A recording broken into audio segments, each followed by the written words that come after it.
नमस्कार दोस्तों एवं मेरे प्यारे विद्यार्थियों, स्वागत है आपका अपने YouTube चैनल विज्ञान कुंभ में। और मैं विजय फिर से उपस्थित हूँ आपके समक्ष हिंदी व्याकरण का एक और वीडियो लेकर।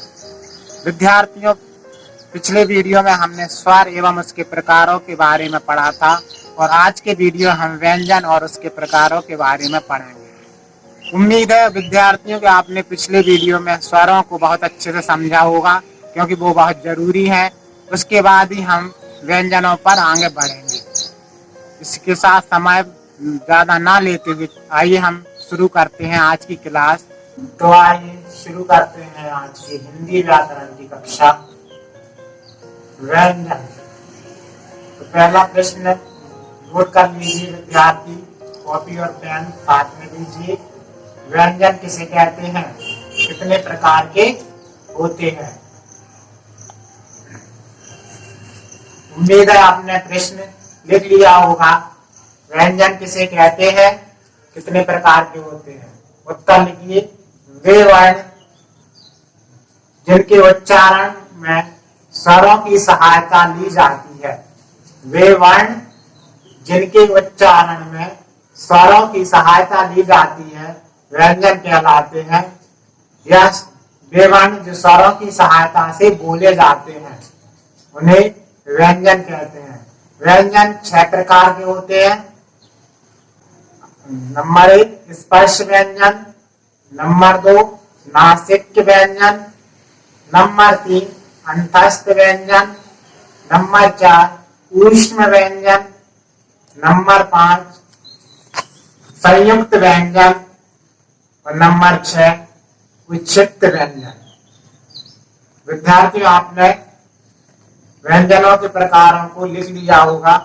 व्यंजन के 6 प्रकार होते हैं जो अभी हमने बोले, वो ध्यान से आप अपनी कॉपी में नोट कर लीजिए।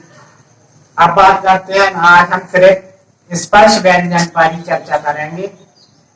स्पर्श व्यंजन। स्पर्श व्यंजनों की संख्या 25 है। पूरे कुल व्यंजनों की संख्या 33 है। इनके प्रकारों के अंदर अपन यदि पूरी गिनती करेंगे कुल तो फिर 33 होंगे। तो आज हम 25 व्यंजन पढ़ेंगे। यानी कि पहला जो प्रकार है स्पर्श व्यंजन। इसे स्पर्श व्यंजन क्यों कहते हैं विद्यार्थी?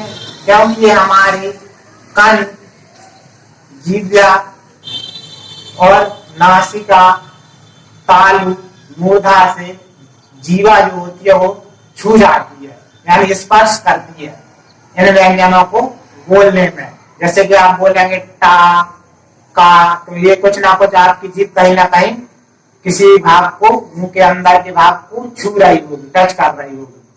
तो स्पर्श व्यंजनों को भी 5 वर्गों में बांटा गया है। कितने वर्गों में बांटा गया है? 5।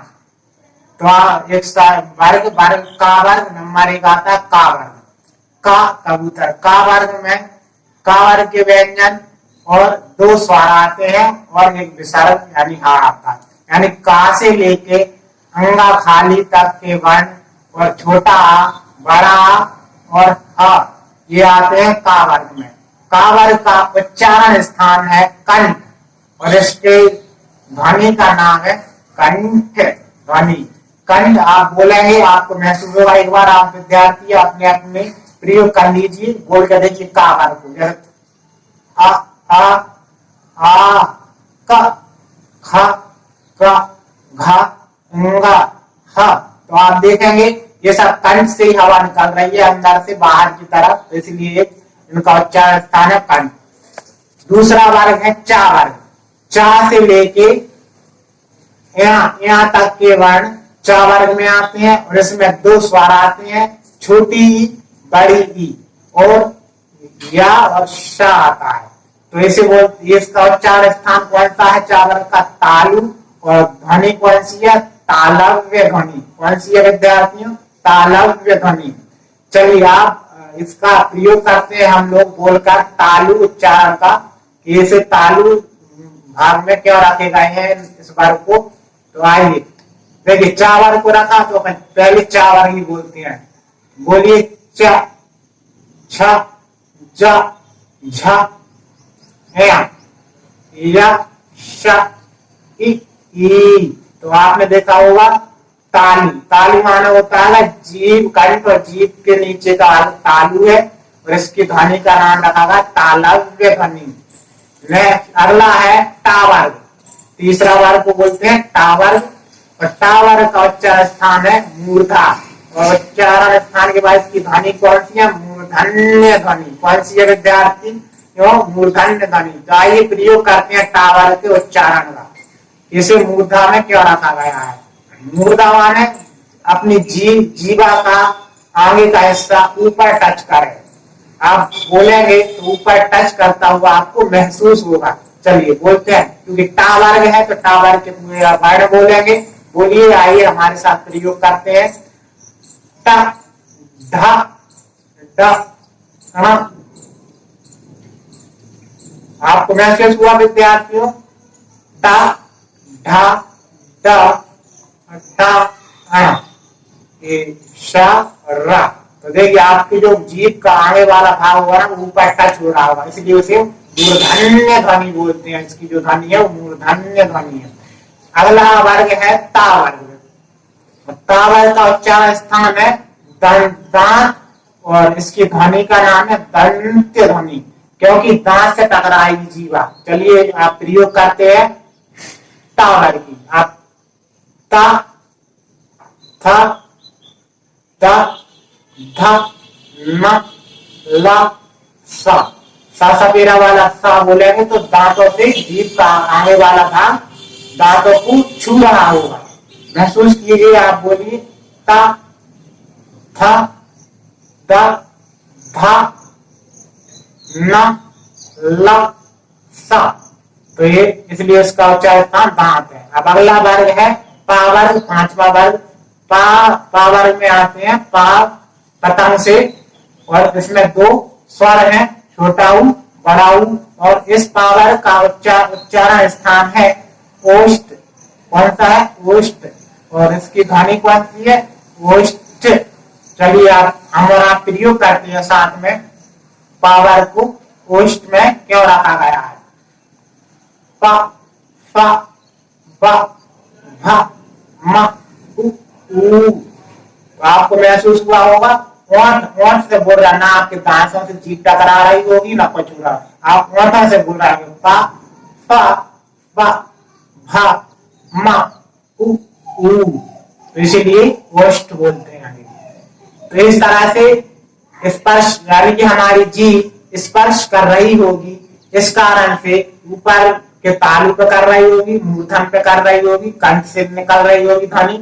इस कारण से यानी कि हमारी जीभ हर जगह ऊपर नीचे अंदर से स्पर्श कर रही होगी, इसलिए इसे बोलते हैं स्पर्श व्यंजन। हाँ, तो अभी हमने स्पर्श व्यंजनों के बारे में पढ़ा और उन्हें समझा। अब स्पर्श व्यंजन तो हमने पढ़ लिए विद्यार्थियों, 25 होते हैं, लेकिन अब एग्जाम की दृष्टि से या फिर कंपटीशन लेवल से हम देखें कि कैसे आएंगे क्वेश्चन या प्रश्न। देखिए, सुनिए ध्यान से, ये कितने जरूरी होते हैं स्वर या व्यंजनों को समझना, उनको जानना। जैसे हमने व्यंजन का अभी पहला प्रकार पढ़ा स्पर्श व्यंजन। स्पर्श व्यंजन में 25 वर्णों को पढ़ा और उनके हमने उच्चारण स्थान और ध्वनि नाम भी पढ़ा और सुना। तो क्वेश्चन ऐसे आ जाए, चा वर्ण का उच्चारण स्थान कौन सा है, या टा वर्ग का उच्चारण स्थान कौन सा है, या वर्ग का उच्चारण स्थान कौन सा है। तो अब कंफ्यूजन नहीं होगा कि अभी तो आप लोग याद रख लोगे, हम पढ़ा रहे हैं, आपने थोड़े समय के लिए याद रख लिया, लेकिन जब एग्जाम के टाइम सब कंफ्यूजन एक दूसरे में सब मिल जाएंगे। कौन सा चा वर्ग में आता है अक्षर, कौन सा पा है, कौन सा टा है, आ किसमें आता है, ई किसमें आती है, तो बड़ा ही कंफ्यूजन। तो इस कंफ्यूजन से हम कैसे निकले? तो इस कंफ्यूजन को विज्ञान को मिलाया है ट्रिक। उस ट्रिक को हम बड़े ध्यान से समझना है और आपको हमेशा याद होगा ये ट्रिक। तो आप बोर्ड पर देख रहे होंगे 4 पंक्तियां लिखी हुई हैं। ट्रिक है ये, हमें व्यंजनों को उनके उच्चारण स्थान के अनुसार कहाँ रखेंगे उसकी एक ट्रिक बनाई गई है। ठीक है, तो इस ट्रिक को हम कैसे याद करें, तो आप इस ट्रिक को याद करना भी हम आपको इधर बताएंगे, तो आप कृपया ध्यान से सुने और अभी से इसकी प्रैक्टिस या प्रयास करते रहे। इस ट्रिक को बार बार याद करते रहे। रास्ते में चलते, मार्केट जा रहे हैं, कहीं रिश्तेदारी में जा रहे हैं, तो ज्ञान को ये ट्रिक आपको हमेशा साथ रहेगी और आपका टाइम भी निकाल। चलिए तो देखते हैं ये ट्रिक। तो स्पर्श व्यंजन याद रखने की ट्रिक की पहली पंक्ति क्या है, ध्यान से सुने। अकह है कंठराम, इचयश है तालुराम। अब इसमें क्या है, कुछ समझ में नहीं आ रहा तो देखिए आप, हमने जब स्पर्श व्यंजन का पहला वर्ग पढ़ाया आपको क्या था, का वर्ग, तो ये रहा का वर्ग। ठीक है, क्या रहा ये का वर्ग, पहला वर्ग जो था। अब का वर्ग में, का वर्ग के हमने वर्ण पढ़े थे, का, खा, गा, घा, गा, तो ये 5 वर्ण तो का वर्ग के हैं इसमें। और इस साइड हमने ये बताया 2 स्वर आएंगे का वर्ग में, छोटा आ और बड़ा आ, और एक हा है, तो 2 स्वर आ और बड़ा आ और हा, विसर्ग वाला हा, और का वर्ग के पूरे वर्ण। ये तो किस में आए, कंठ, तो ये कंठ में आए। अब राम शब्द को हमने वैसे लय के लिए बनाया है, कंठ याद रखना है। तो कंठ में कंठ के उच्चारण कौन कौन से वर्ण आते हैं, या कंठ उच्चारण के लिए कौन कौन से वर्ण है, अब बड़ा आ, का पूरा का वर्ग ये, और हा, तो ये तो हुआ अका है कंठराम। ये समझिए कंठराम किसी का नाम है, और क्या नाम से वहां कौन नाम है, उसे कोई अका बुला रहे हैं, इसलिए आप उस तरह से याद रखते। अब दूसरा वर्ग क्या था, काफी बार चा वर्ग, तो बीच में देखिए आपको देखना होगा, बीच में चा वर्ग, ये रहा चा वर्ग, चा वर्ग। तो चा वर्ग के पूरे वर्ण ले लीजिए, चार, चा वर्ग, छा, जा, झा, या, और 2 स्वर हैं, छोटी ई, बड़ी ई, इसमें ई में ही है, ई है और बड़ी ई भी है, और एक शा है, शा का। तो किसमें आते हैं ये वर्ण, तालु, राम को हटा दें, सिर्फ तालु पर ध्यान दें, तालु, तो ये तालु। तो तालु उच्चारण स्थान में कौन कौन से स्पर्श व्यंजन आते हैं, तो ये आते हैं पूरे चावर के 2, छोटी, बड़ी, या और शा, ये आपको याद रखना है। दूसरी वाली पंक्ति में देखें, विशिष्ट, तो ता है बीच में, ये टावर हो गया, टावर, तो टावर के पूरे अक्षर टा, ठा, ता, ठा, डा, ठा, ना, और एक शा षटकोण का, और रे ऋषि एक स्वर इधर, हर स्वर समवर्ग में रखा गया है, ये आप ध्यान रखें। स्वरों को उनके अनुसार, इसके उच्चारण के अनुसार अलग अलग वर्गों में स्थान दिया गया है व्याकरण में। तो एक पूरा टावर, तो विशिष्ट से है मूर्धा जी, मूर्धा, मूर्धन्य, मूर्धा स्थान में कौन कौन से उच्चारण स्थान में कौन कौन से वर्ण है, पूरा टावर के अक्षर, और वेरिशी और शशक, ये आएंगे किसमें, मूर्धा, किसमें आएंगे, मूर्धा में। तो मूर्धा के उच्चारण स्थान में कौन कौन से वर्ण है, ये हमने कहा, ये आप लिख लें आपकी कॉपी में, का कहाँ का वर्ग है, टा का टा वर्ग है, और ये सब दोनों साइड इस तरफ और उस तरफ के अक्षर भी आएंगे। तो फिर देखिए इसे बोलेंगे वृत्तस है दंत जी, जो दंत जी हमने बोला था वीडियो में, दंत या दंतव्य, तो दंत का उच्चारण स्थान में कौन कौन से स्पर्श व्यंजन है, ला है, देखिए ये ला है। अब ये अच्छी बात है, जब संस्कृत की व्याकरण पढ़ेंगे उसमें ये वाला ला रहता है, और ये वाला भी ला रहता, दोनों रहेंगे इसमें संस्कृत में, और इसलिए ये संस्कृत में भी ट्रिक काम करेगी। तो हमें ये ला को थोड़ी देर भूल जाना है हिंदी में, इस ला को थोड़ा ध्यान देना, बिना ला लगे वाले ला को, तो इसे बिना ला लगा ही ला समझे। टावर पूरा, ये ता है बीच में, तो टावर हो जाएगा आपका, टावर के पूरे ता, था, दा, धा, ना, ये आते हैं सा, एक सा इधर आ रहा है, सा सफेद वाला सा, एक शा इसमें आ गया, इसमें तालु में और एक शासक कोण का मूर्धा में स्थान दिया गया है। क्यों? देखिए हम हिंदी बोलते शुद्ध शुद्ध नहीं बोल पाते हैं। क्या है आप लोग महसूस करो, ऐसा कैसे बोले, ऐसा बोले, ऐसा कैसे सा, ये वाला सा की ध्वनि कैसे आना चाहिए, हमने जीभ दांतों के पास टकराना चाहिए, सा ऐसे सा। और ये वाला शा, ये शा ऐसे बोलते हैं शा, तालु से जीभ की नोक टकरा, इसलिए इसे इधर रखा गया। ये शा, ये सा जो है आपको मूर्धा ऊपर, जीभ की नोक ऊपर जाने चाहिए, टकराना चाहिए सा। हमें जो उच्चारण करें तो हिंदी बहुत सरल है, सही तरीके से उच्चारण, इसलिए उच्चारणों के स्थान पे इन तीनों सा को अलग अलग उच्चारण स्थानों में दिया गया है। इसलिए विद्यार्थियों आज से आप बिल्कुल याद रखिए, किसी का नाम, किसी को अगर सा से शुरू होता है तो सा से ही बोले, संग्राम ये वाला सा बोले, और अगर किसी का नाम शाह से है तो कृपया कर सा ना बोले, उसे शाह बोले। ठीक है, समझ में आएगी तो पता चला उसका नाम शासक से शुरू हो रहा है, उसे सा फिर सा से पुकार लोगे।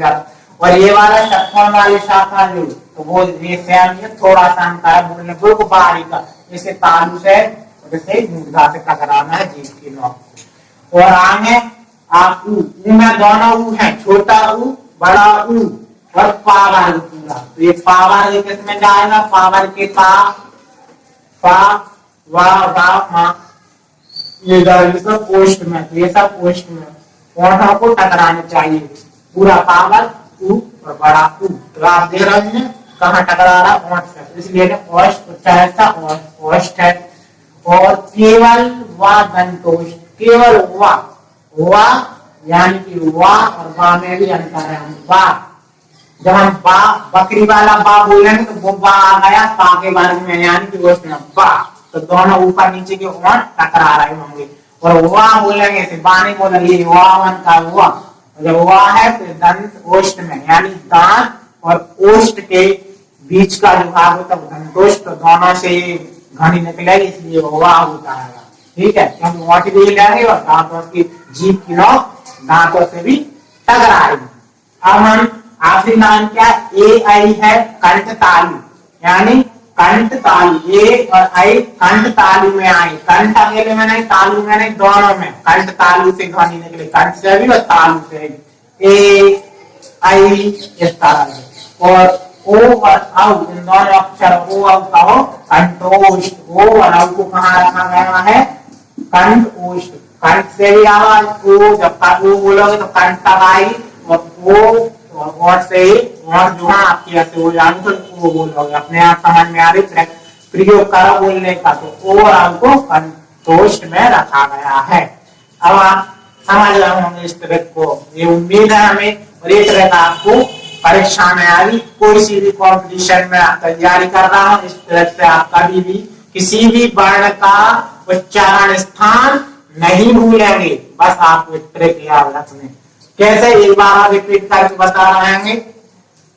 अब कहा है कंठराम, कंठ को पकड़ना, राम तो वैसे लगाया पढ़ने के लिए, ईच यश है तालुराम, ऋषितस से है मूर्धा जी, लतस है दंत जी, उप आते हैं ओष्ठ में, केवल व दंतोष्ठ में, ए आई है कंठ तालु और ओ औ कहो कंठोष्ठ में।